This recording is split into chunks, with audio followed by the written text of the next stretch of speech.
Hello mga kabayan, good morning, good afternoon kayo lahat dyan.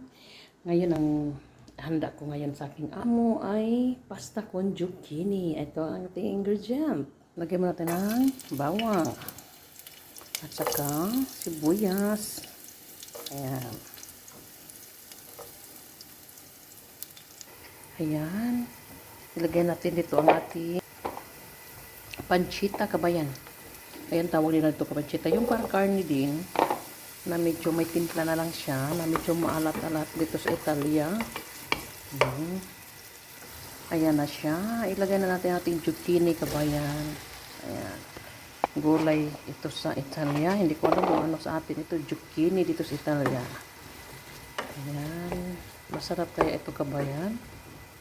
Konting asin. At saka seasoning. Optional lang ito kabayan. Ayan. Pangdagdag lasa ba.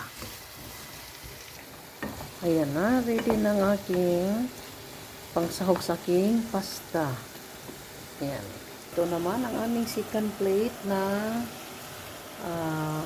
turkey to siya kabayan. Turkey. Sarap kaya yan. Ito naman ang aming contorno. Tawag nila dito. Ito ang cauliflower na green at saka carrot. Ayan, salad. Ayan ang kanyang pasta. Yung mix na pasta. Gusto ko to, masarap kasi itong pasta. Ayan.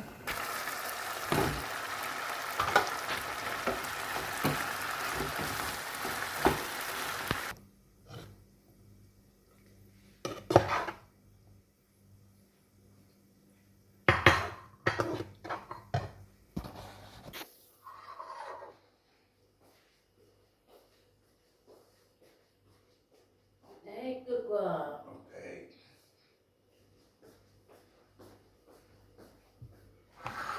Thank you for watching. Kung nagustuhan niyo yung video ko, pag-like and share mo dyan. Bye!